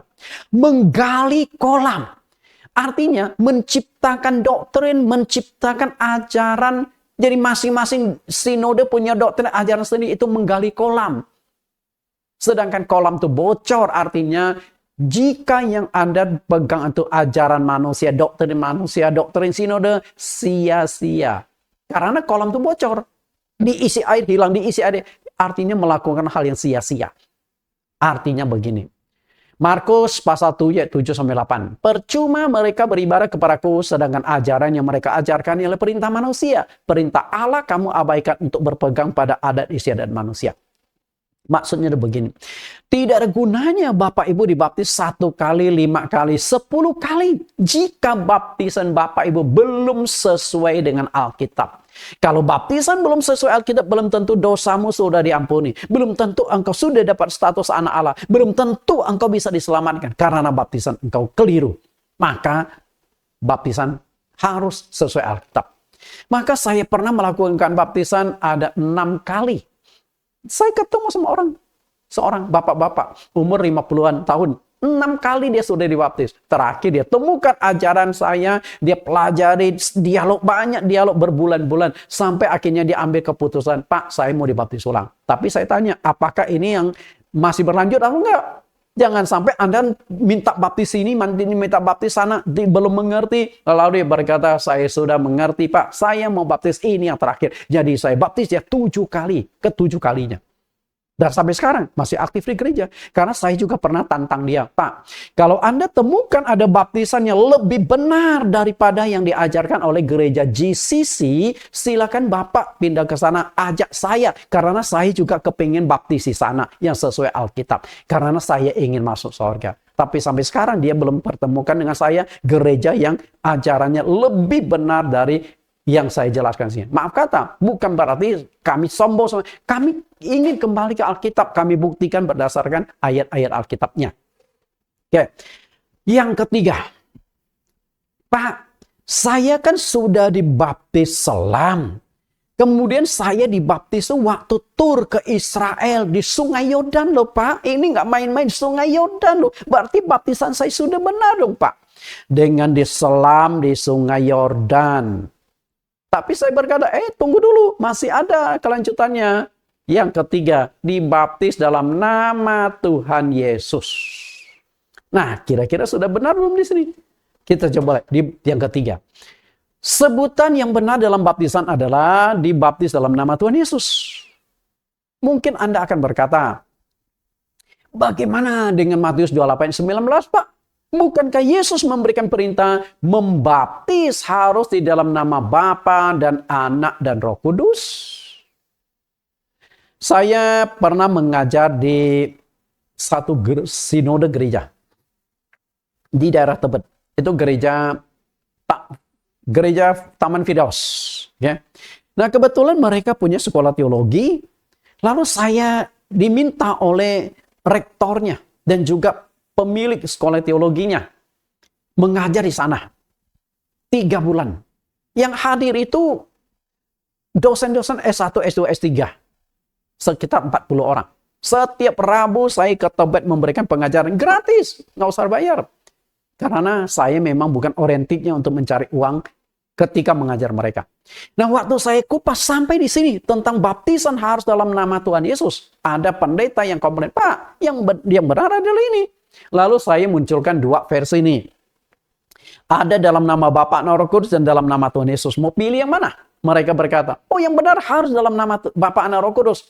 Kenapa demikian? Karena ini perkataan Yesus. Lalu saya balik bertanya, berarti murid-murid Yesus melakukan baptis langsung dalam nama Tuhan Yesus? Salah dong. Ternyata ada yang cukup nekat tuh, dosen teologi. Berkata, ya salah. Murid-murid tidak taat pada perintah Yesus. Lalu saya tanya balik. Kalau Anda sudah mulai meragukan integritas murid-murid Yesus, mulai mencurigai mereka salah menjalankan perintah Tuhan, Anda masih berani pegang kitab suci enggak? Perjanjian baru. Itu mayoritas tulisan murid-murid. Diam itu dosen. Belum tentu murid itu salah. Bisa saja kita yang salah tafsir. Memang dalam Injil Matius 28 ayat 19 itu Tuhan Yesus memberikan perintah melakukan baptisan dalam nama Bapa dan Anak dan Roh Kudus.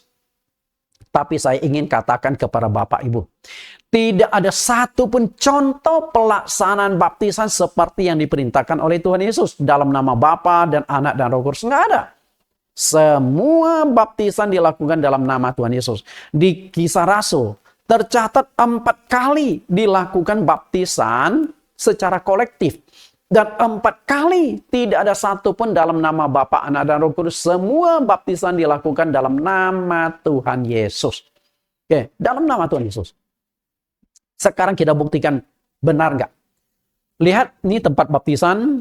Kemudian ini yang menerima baptisan atau calon baptisan. Dan yang ketiga itu orang yang membaptis. Kemudian dasar ayatnya. Nah, kita lihat nih. Baptisan dilakukan di kota Yerusalem. Setelah Roh Kudus diturunkan di hari Pentakosta. Yang dibaptis 3.000 orang. Yang membaptis para rasul. Mungkin didukung oleh 70 murid yang pernah diutus oleh Yesus 22. Dasar ayatnya adalah Kisah Rasul pasal 2, 38 sampai 41. Kemudian baptisan dilakukan di kota Samaria. Satu kota dibaptis oleh diaken Filipus. Filipus bukan rasul tapi diaken. Kisah Rasul pasal 8. Kemudian baptisan dilakukan di Kaisarea. Ini orang yang dibaptis adalah sekelompok orang-orang Yunani. Diketuai oleh Cornelius, perwira pasukan Romawi. Yang membaptis adalah Petrus, Kisah Rasul 10. Kemudian di kota Efesus, pedalaman Efesus, yang dibaptis 12 orang yang membaptis Paulus. Semuanya itu dilakukan dalam nama Tuhan Yesus. Sekarang kita buktikan. Benar nggak dilakukan dalam nama Tuhan Yesus? Kisah Rasul pasal 2 ayat 38. Ini baptisan 3.000 orang.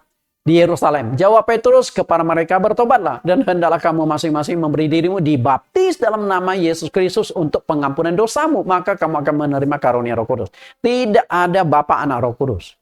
Kemudian Kisah Rasul 8 ayat 16. Sebab Roh Kudus belum turun di atas seorang pun di antara mereka. Karena mereka hanya dibaptis dalam nama Tuhan Yesus. Tidak ada Bapa, Anak, Roh Kudus.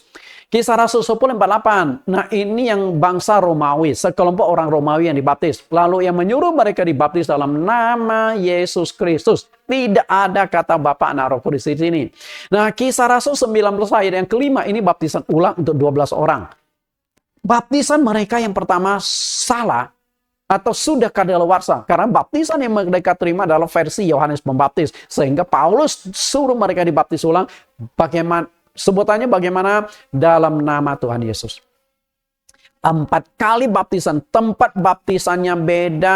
Orang yang dibaptisnya beda. Orang yang membaptisnya beda. Waktunya beda. Tapi semua cara baptisan seragam. Dilakukan dalam nama Tuhan Yesus Kristus. Sama. Nah, disinilah prinsip satu Tuhan, satu iman, satu baptisan berlaku. Kalau Tuhan itu hanya satu, nggak mungkin Tuhan yang satu ini akan berikan macam-macam baptisan. Pada saat dulu, zaman dulu, dari 2000 tahun yang lalu, informasi teknologi itu belum lengkap seperti sekarang. Sehingga satu rasul dengan rasul lain belum tentu mereka saling komunikasi, kong kali kong. Tapi semuanya bisa melakukan baptisan dengan cara yang sama. Terutama Paulus. Paulus tidak pernah belajar kepada rasul-rasul. Tapi Tuhan Yesus sendiri memberikan petunjuk cara membaptisnya itu dalam nama Tuhan Yesus. Paulus dapat petunjuk perjamuan kudus dan baptisan air. Maka dia kitab-kitabnya dia uraikan dengan baik. Dari dua sebutan itu, mana yang lebih alkitabiah, kita harus pakai yang mana? Tuhan Yesus berkata, baptislah mereka dalam nama Bapa dan Roh Kudus. Sedangkan murid-murid semuanya melakukan baptisan dalam nama Tuhan Yesus.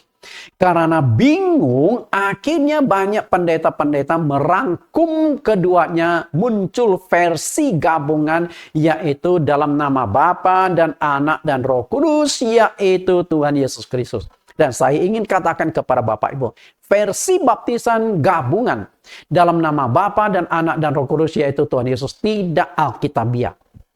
Kenapa tidak alkitabiah? Tidak ada bukti Alkitabnya, itu saja. Nggak ada buktinya. Silakan Anda tunjukkan satu saja ayat Alkitab. Ada loh baptisan gabungan seperti ini, Pak Nathan, saya akan berhenti jadi pendeta. Memang nggak ada, Bapak Ibu. Ini hasil gabungan doktrin karena nggak mengerti kebenaran. Perlu diketahui, tidak semua perkataan Tuhan Yesus bisa ditelan atau dipegang berdasarkan hurufiah. Contoh nih, jika ada yang menampar pipi kananmu, berikanlah juga pipi kirimu. Bapak Ibu mau praktekkan ayat tersebut seperti yang tertulis di sini? Jika Anda praktekkan ayat itu seperti ini, pipi Anda tuh pasti bonyok, kiri kanan bengkak semua. Jadi ini bukan makna hurufiah, bukan makna yang tersurat, bukan makna yang tersurat, tapi makna tersirat. Artinya kejahatan dibalas dengan kebaikan. Orang lain berbuat jahat kepada kita, kita tetap mengasihi, kita tetap ampuni dia. Nah, perhatikan lebih jelas makna yang terkandung di sini. Bapak Ibu perhatikan lebih jelas. Banyak pendeta-pendeta besar yang sudah membaca ayat ini ribuan tahun. Maaf kata ini, ribuan tahun. Di Indonesia pun banyak pendeta besar kok. Punya zaman puluhan ribu orang. Tapi ketika baca ayat ini mereka tidak menangkap. Masalahnya di mana ayat ini? Coba Anda perhatikan baik-baik. Karena itu pergilah, jadikanlah semua bangsa muridku dan baptislah mereka dalam nama. Perhatikan kata, dibaptis dalam nama. Itu permasalahan di sini. Baptislah dalam nama Bapa, Anak, dan Roh Kudus. Kita lihat lebih tajam. Penekanan Tuhan Yesus dalam ayat tersebut di atas adalah membaptis seseorang itu harus dalam nama, yaitu dalam nama Bapa, nama Anak, dan nama Roh Kudus. Sedangkan kata Bapa, Anak, Roh Kudus itu nama atau bukan? Saya yakin Anda yang mengerti bahasa Indonesia, kata Bapa, Anak, Roh Kudus itu bukan nama, melainkan panggilan atau sebutan. Benar nggak? Bapa, Anak, Roh Kudus bukan nama, panggilan atau sebutan. Berarti ketika melakukan baptisan, kita harus lebih dulu mencari nama Bapa itu apa, nama Anak itu apa, nama Roh Kudus itu apa. Nah, ketika kita membahas ini pasti bersinggungan dengan doktrin Tritunggal. Saya penganut Allah Esa. Oke, kita lihat. Apakah nama dari ketiga sebutan itu? Jadi saya akan jelaskan permasalahan di Matius 28 ayat 19 ini. Kenapa bisa demikian? Kita lihat ya, Matius 28 ayat 19. Ini sebutan. Jadi Bapa, Anak, Roh Kudus sebutan. Kita harus cari nama dari ketiga sebutan ini. Karena kata Bapa, Anak, Roh Kudus bukan nama. Sedangkan baptisan harus dalam nama. Kita harus cari nama Bapa, Anak, Roh Kudus itu apa.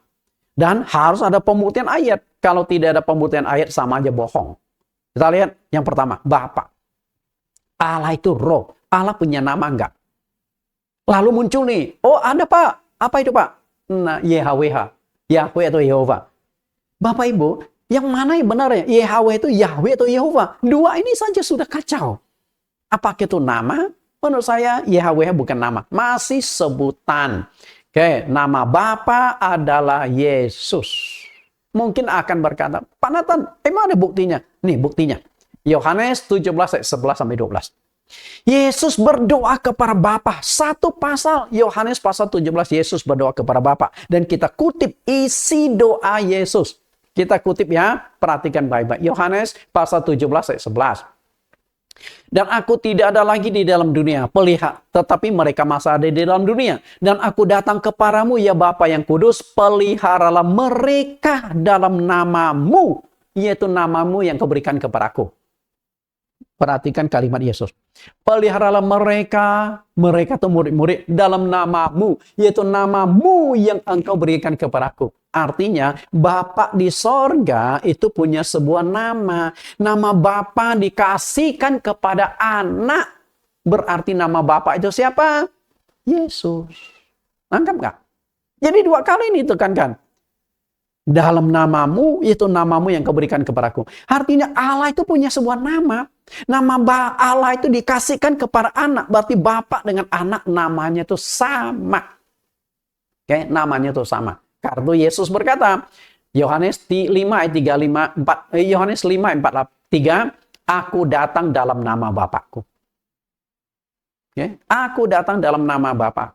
Berarti Yesus tuh menggunakan nama Bapaknya. Bagaimana sih hubungan Bapa dengan Yesus? Orangnya sama. Yohanes pasal yang ke-14 ayat 7. Yesus berkata, kalau engkau sudah mengenal aku, berarti engkau sudah mengenal Bapa di sorga. Kalau sudah melihat aku, berarti sudah melihat Bapa di sorga. Karena Bapa di dalam aku di dalam Bapa. Itu satu kesatuan. Yohanes 10:30, aku dan Bapa adalah satu. Kalau Yesus dan Bapa itu orangnya sama, satu, masa pakai dua nama? Pakai alias-alias? Oke? Yang kedua, anak. Nah itu sudah mulai gampang. Nama anak adalah Yesus. Tapi kita bisa membuktikan ya. Matius 1 ayat 20-21. Tadi Yesus kan berdoa kepada Bapa. Peliharalah mereka dalam namaku, yaitu namamu yang engkau berikan kepadaku. Kapan peristiwa nama Bapa dikasihkan ke anak? Peristiwanya adalah waktu Maria sedang mengandung.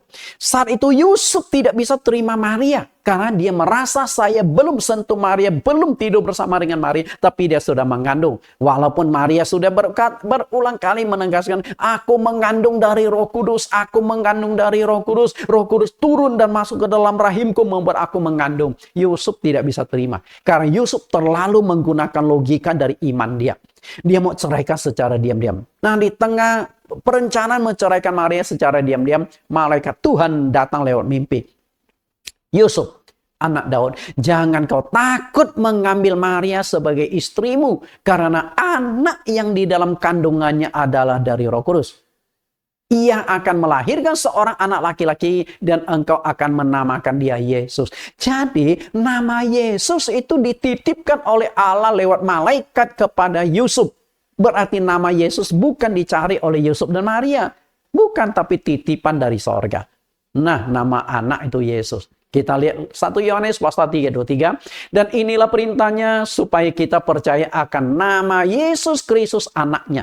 Jadi Yesus Kristus itu nama anak Allah. Jadi jelas ya, sudah dua. Yang ketiga, Roh Kudus.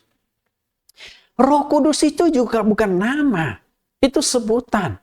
Roh Kudus, roh hikmat, roh wahyu, roh penghibur. Itu sebutan yang mewakili entitas, yang mewakili fungsi-fungsi dari Roh Kudus. Nama atau pribadi dari Roh Kudus itu adalah Yesus. Kenapa saya katakan demikian? Begini. Maria mengandung. Kan dari Roh Kudus. Artinya Roh Kudus turun dan masuk ke dalam rahim Maria. Nah yang ada di dalam kandungan Maria itu apa? Roh Kudus. Karena yang masuk ke dalam rahim Maria adalah Roh Kudus.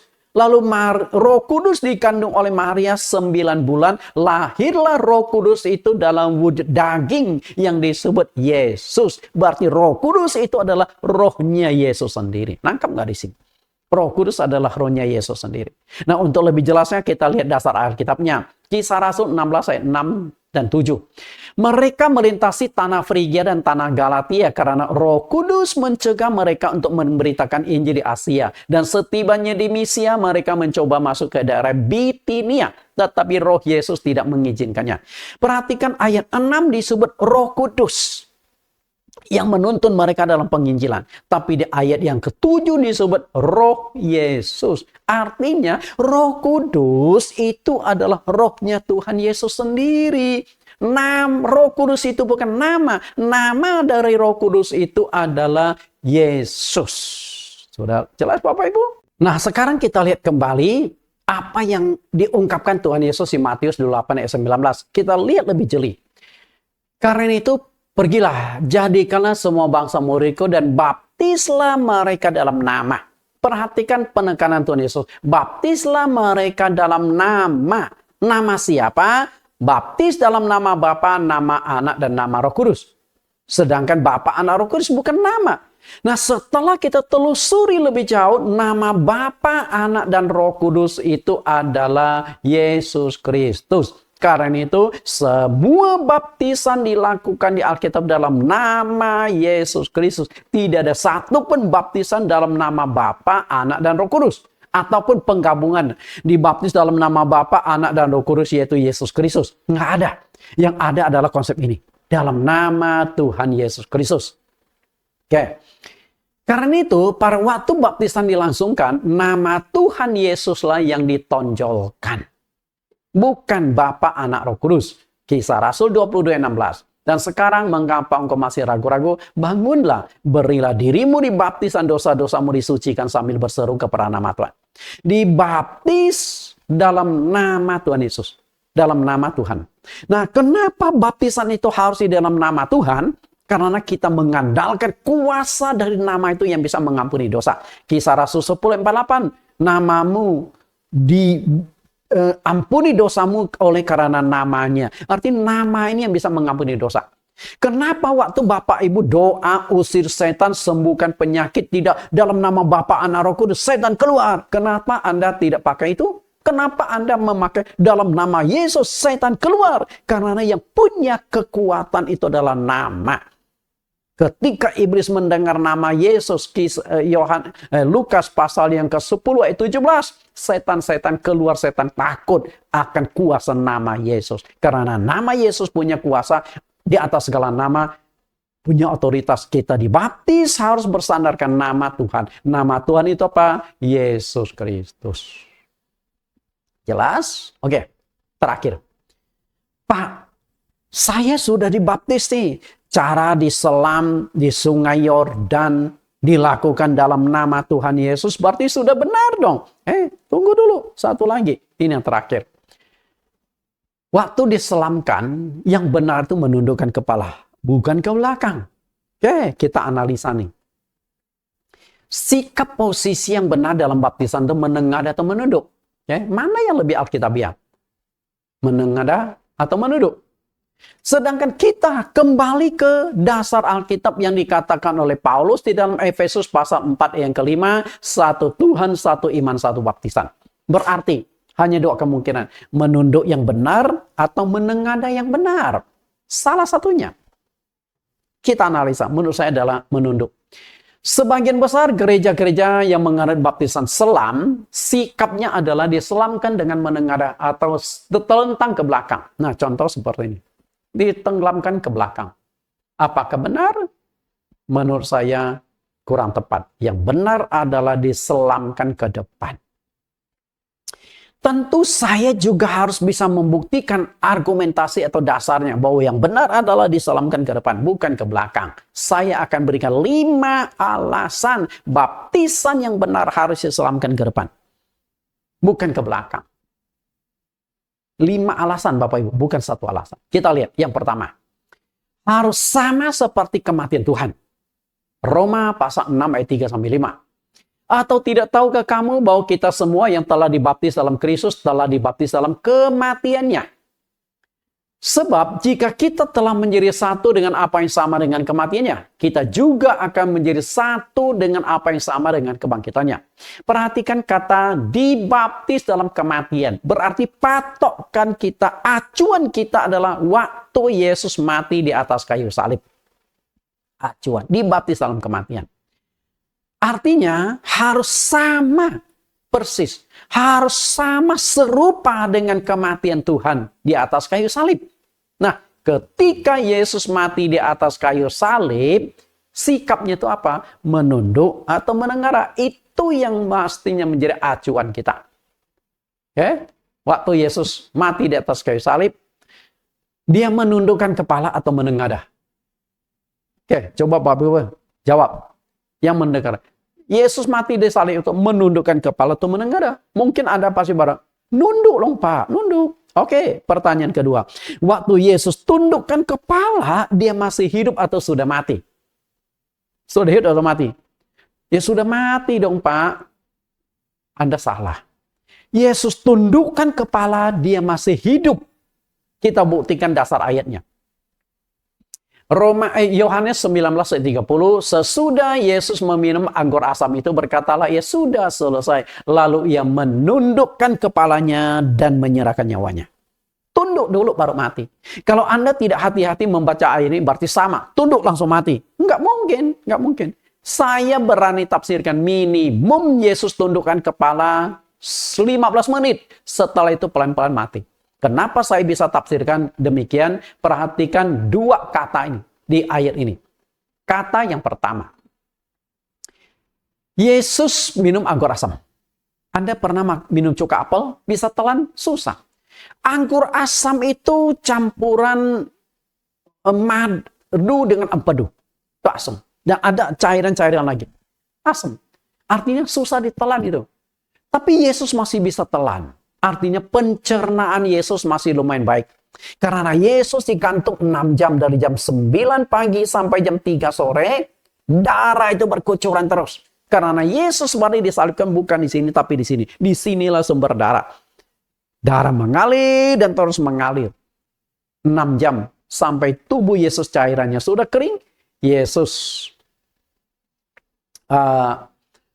haus. Maka di atas kayu salib dia berkata, aku haus.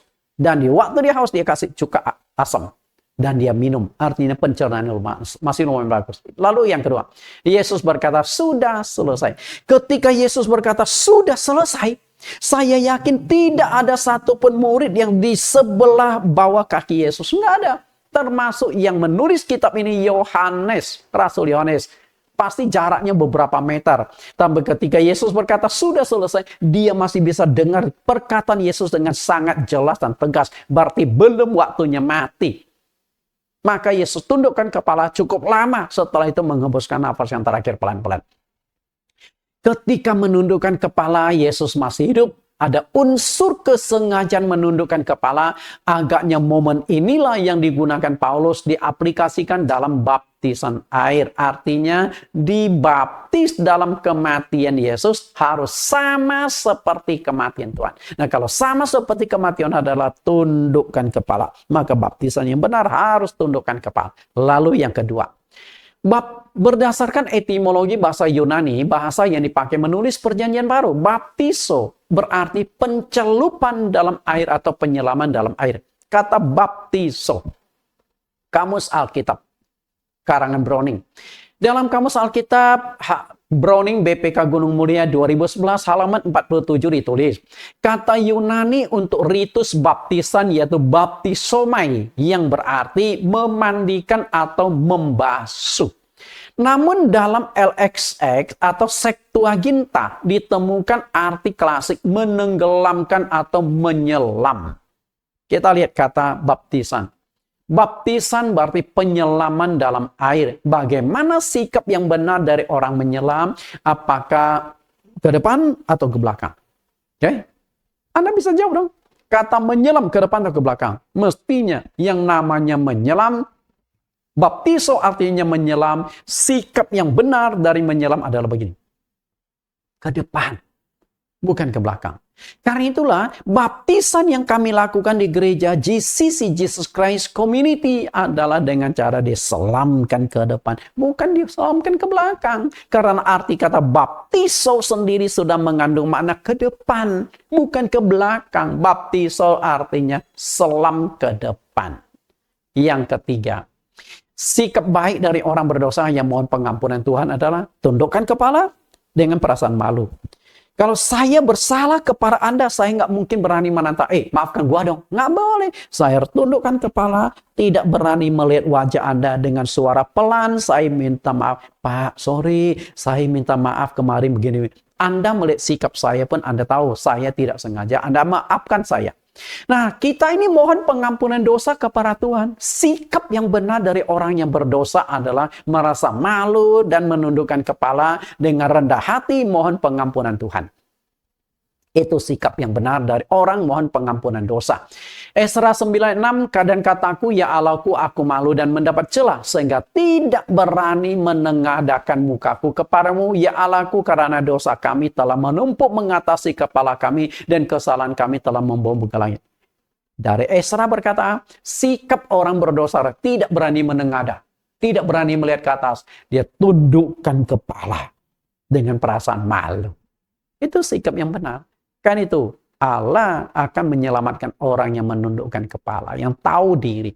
Kalau sudah mohon pengampunan Tuhan, jangan nantang langit lagi. Jangan telentang lagi. Sikap itu Tuhan perhatikan.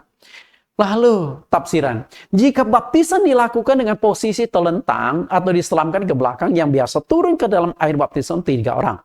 Yang membaptis, yang dibaptis, dan satu lagi menopang pendeta ketika diselamkan ke belakang. Apalagi kalau badannya gemuk.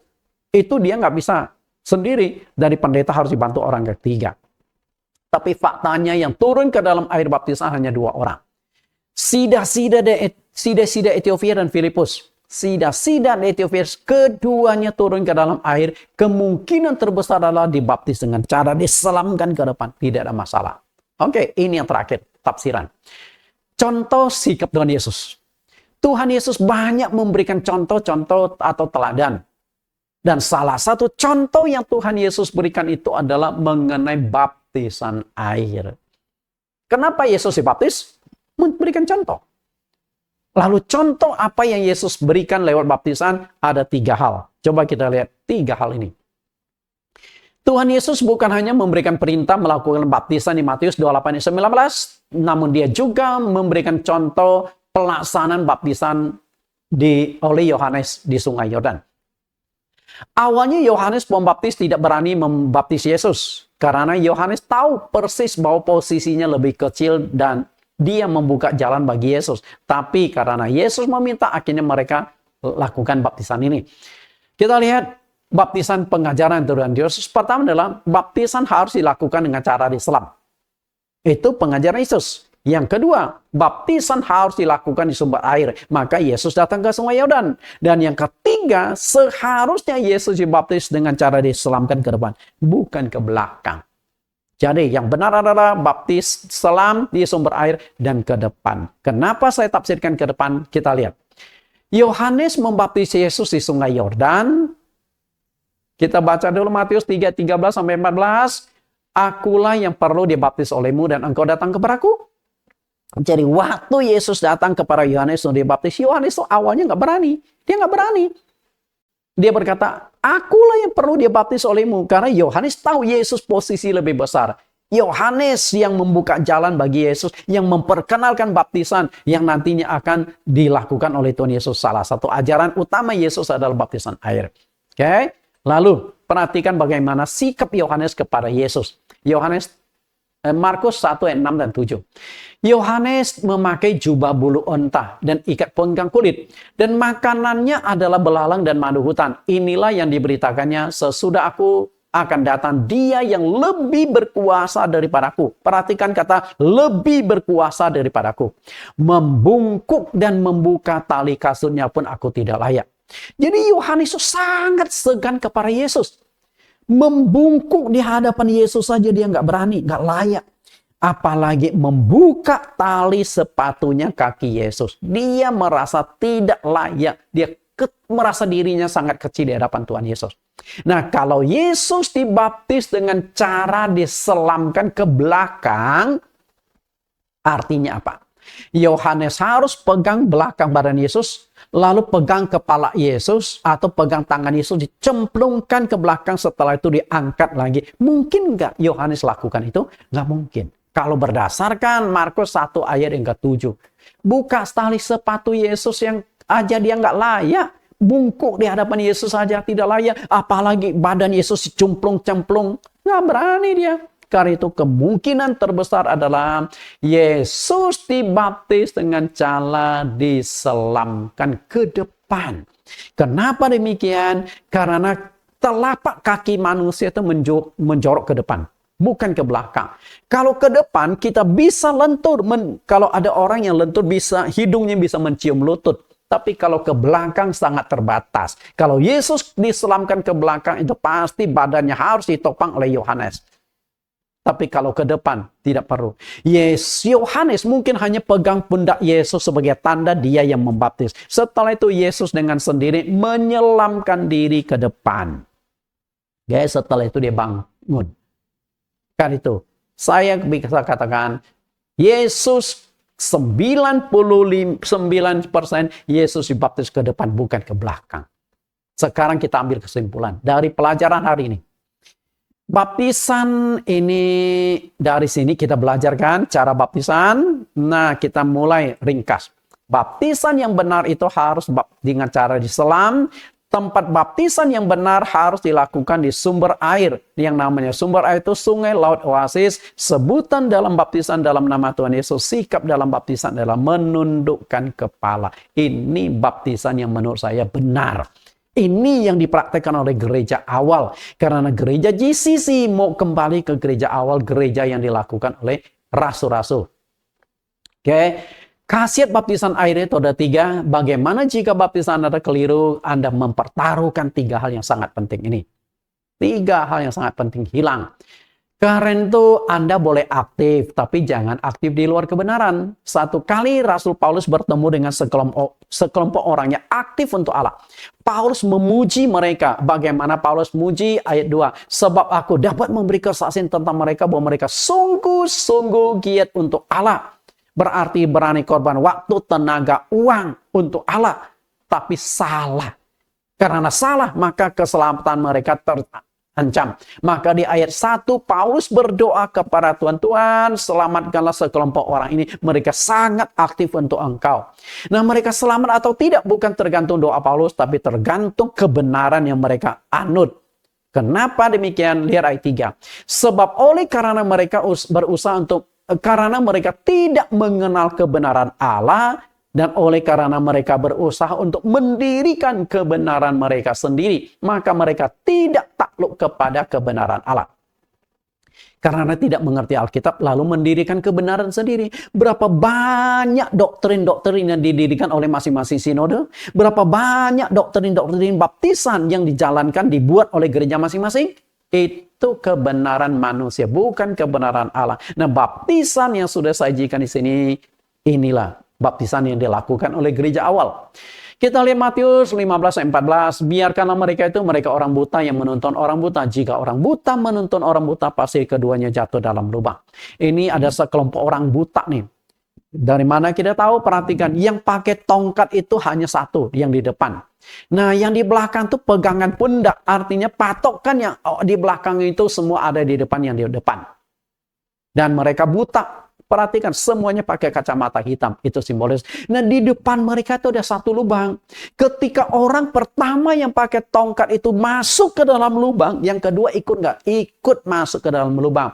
Orang pertama itu pendeta, orang kedua itu adalah Anda. Jika pendeta Anda tidak memahami Alkitab, salah menjalankan, Anda ikut masuk ke dalam lubang. Pendeta masuk ke neraka karena baptisannya keliru. Anda ikut keliru. Karena itu Bapak Ibu, jika Anda tahu bahwa Anda sedang berjalan menuju kebinasaan, apakah Anda akan maju terus ataukah Anda akan mundur? Perhatikan di sini gambar. Ketiga orang ini sudah tidak berdaya. Karena sudah terlanjur kecemplung ke sumur, ke jurang itu. Nah, ibu terakhir yang di depan tepi jurang mati-matiin berusaha menahan badannya supaya tidak masuk. Sedangkan orang di belakang seorang laki-laki badannya masih condong karena pemandangan masih jauh. Dia masih pikir aman saja. Apalagi yang orang yang ke 6 dan ke-7. Oke. Orang yang ke-6 dan ke-7 masih bisa lihat pemandangan kiri kanan. Oh, masih aman. Oke. Karena itu jangan sampai terlambat. Pegang kesempatan. Segera berbalik arah sebelum terlambat. Para pendeta, saya sangat berharap pendeta-pendeta yang menonton video satu ini, supaya mereka bisa perbaiki baptisannya. Harapan saya, karena itu siapapun Anda, jemaat manapun, setelah Anda menonton video ini, Anda setuju, tolong disebarkan video ini sebanyak-banyaknya, supaya makin banyak orang kembali ke Alkitab. Mereka mau terima atau tidak urusan mereka. Silakan berikan video ini kepada pendeta Anda masing-masing. Siapapun Anda yang temukan video ini, menonton video, silakan berikan pendeta itu. Nah, pendeta Anda mau kembali ke Alkitab, bukan tugas Anda lagi. Anda hanya cukup memberitahukan kepada pendeta Anda masing-masing. Semoga apa yang saya jelaskan di sini menjadi sebuah kebenaran. Nah, kami banyak melakukan baptisan. Ini adalah baptisan yang pernah kami lakukan. Kalau tidak salah ini angkatan 18 atau apa? Sebelum COVID. Nah, satu kali baptisan itu ada 26 orang. Di antara 26 orang ini ada 3 pendeta yang ikut baptisan ulang di sini. Di tepi pantai Ancol. Baptisan ini dilakukan angkatan yang ke-16 ada 26 orang, dilakukan di Pantai Ancol tanggal 23 Juni 2018. Nah, kita akan lihat video baptisan yang dilakukan di gereja GCC berikut ini, dan Tuhan Yesus berkati. Kami serahkan sepenuhnya di dalam nama Yesus Kristus Tuhan kami. Haleluya. Amin. Ya, saya akan peragakan sedikit tentang baptisan. Oh ya, Pak Leo ya sudah dibaptis. Ya, kita duduk sebentar ya. Ya, nah coba Bapak Ibu perhatikan ya. Jadi baptisan kita diselamkan ke depan. Nah waktu saya pegang sini, kemudian waktu selamkan, nah air itu harus melewati kepala Bapak Ibu. Sejauh timur dari barat, kau membuang dosaku. Tiada kau ingat lagi kesalahanku.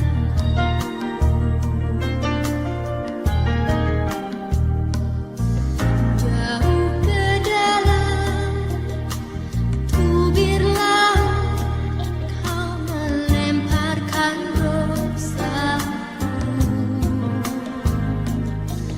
Tiada kau perhitungkan pelanggaranku. Betapa besar kasih pengampunanmu, Tuhan. Tak kau pandang hina hati yang hancur.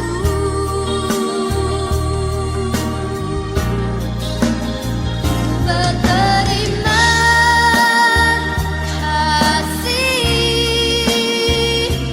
kepadamu ya Tuhan. Pengampunan yang kau beri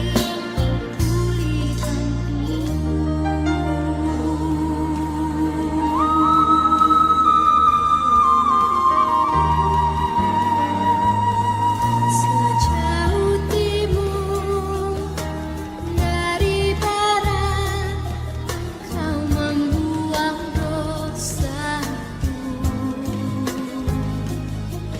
Tiada kau ingat lagi kesalahanku. Jauh ke dalam tubir laut, kau melemparkan dosaku. Tiada kau perhitungkan pelanggaranku. Betapa besar kasih pengampunanmu, Tuhan.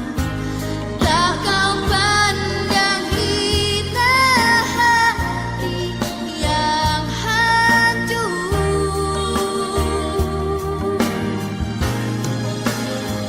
Berterima kasih kepadamu ya Tuhan. Saya bersyukur ya, saya bersyukur kepada Tuhan Yesus yang sudah memanggil saya sampai hari ini. Dan saya menemukan satu hal yang memang baptisan ini adalah sesuai dengan firman Tuhan. Dan terima kasih kepada Bapak Pendeta Nathan Gunawan yang telah begitu jelas ya untuk apa? Untuk berjuang supaya kita semua mengerti akan firman Allah yang sesungguhnya. Haleluya. Thank you. Shalom, puji Tuhan. Hari ini kami melakukan baptisan selam Mulangan karena kami sudah mendapatkan pengajaran 10 kali oleh Pendeta Nathan Gunawan, dan tepat tanggal 23 Juni ini kami mengambilkan keputusan bahwa baptisan yang benar dan alkitabiah benar-benar kami lakukan, biarlah semuanya layak dan berkenan di hadapan Tuhan. Puji Tuhan, haleluya, dan Yesus memberkati. Tiada kau perhitungkan Mau dibaptis ulang, Mbak? Salam. Pertama-tama saya mengucap syukur pada hari ini. Saya Supardi M. Sitompul. Tugas saya seorang anggota TNI Angkatan Darat. Alamat saya di Kalimantan Tengah, Palangkaraya. Bulan Juli yang lalu, ketika saya melihat YouTube Bapak Pendeta Nathan Gunawan, saya melihat banyak kebenaran-kebenaran Alkitabnya gitu. Sehingga saya menanyakan mau datang beribadah di sini. Puji Tuhan bisa ketemu di 6 hotel dan kami berkomunikasi. Dan setelah saya renungkan memang benar bahwa baptisan air itu adalah apa yang beliau ajarkan. Nah, itulah saya memberikan diri saya, bahkan keluarga saya, istri dan anak saya bawa kemari untuk menerima baptisan air yang alkitabiah. Ya, sehingga saya merasakan bahwa inilah yang Tuhan mau dari kita. Dan saya akan sampaikan kepada orang-orang bahwa baptisan yang betul adalah yang saya laksanakan sekarang ini. Dan saya berterima kasih dan syukur pada gereja ini, terutama hambanya, Pak Gembala, Pendeta Nathan Jurnawan, dan para hamba bantuan Bapak Pendeta di sini yang telah membantu kami untuk melaksanakan baptisan air. Sungguh saya berterima kasih sekali. Saya memang datang kemarin khusus bawa anak saya. Semua kami datang untuk menerima ini. Inilah kebenaran Tuhan. Oh, amin. Terima kasih. Tuhan memberkati kita selalu. Amin. Ya. Ku berterima kasih kepadamu ya Tuhan, pengampunan yang Kau beri, pulihkanku. Ada mana? Oh, ada, saya tenang saja. Ya. Bapak Ibu yang saya kasihi, di hari ini di tanggal 3 September 2022 kami melangsungkan baptisan angkatan yang ke-23. Ini ada 2 hamba Tuhan, 2 pendeta yang akhirnya ikut dibaptis ulang. Nah, mereka ini adalah pendeta yang urutan ke-22 dan 23 pendeta yang dibaptis ulang. Karena setelah mereka menerima pengajaran-pengajaran yang sesuai dengan Alkitab. Tuhan Yesus. Nah, Bapak Ibu, kita sudah menonton video baptisan yang kami lakukan di gereja GCC. Karena itu, bagi Bapak Ibu yang rindu menerima baptisan yang lebih sesuai Alkitab, Bapak Ibu bisa menghubungi kantor sekretariat kami di Ruko GCC Ketapang Business Center. Tuhan Yesus berkati. Kita berdoa. Di dalam nama Tuhan Yesus Kristus kami berdoa. Terima kasih Tuhan. Kami sudah disingkapkan sebuah rahasia benar, rahasia besar tentang baptisan yang benar. Selama ini banyak ajaran, selama ini banyak baptisan-baptisan yang berbeda satu sinode dengan sinode lain. Semoga intisari baptisan yang seharusnya 10 sesi ini hambamu sudah ringkas menjadi 1 sesi, bisa dipelajari oleh banyak orang, terutama para hamba-hamba Tuhan, karena kami rindu hamba Tuhan adalah orang yang berjalan di depan, yang menuntun. Jangan sampai penuntun salah menuntun dan akhirnya kedua-duanya jatuh ke dalam lubang. Supaya kami sadar, kami kembali ke dalam seluruh kebenaran firman-Mu. Di dalam nama Tuhan Yesus, hamba-Nya juga doakan siapapun yang menemukan dan menonton video ini, Tuhan berkati, Tuhan berikan keberanian, Roh Kudus menggerakkan dia untuk menyebarkan video ini. Agar semakin banyak umat Kristen, semakin banyak hamba Tuhan kembali lagi ke gereja awal. Gereja mula-mula, gereja yang berdiri setelah Roh Kudus diturunkan hari Pentakosta. Gereja yang pertama kali melakukan baptisan untuk 3.000 orang. Nah, inilah konsep baptisan yang dijalankan di gereja awal. Tuhan Yesus berkati siapapun yang menyebarkan video ini. Haleluya, haleluya. Amin. Sampai bertemu di lain kesempatan.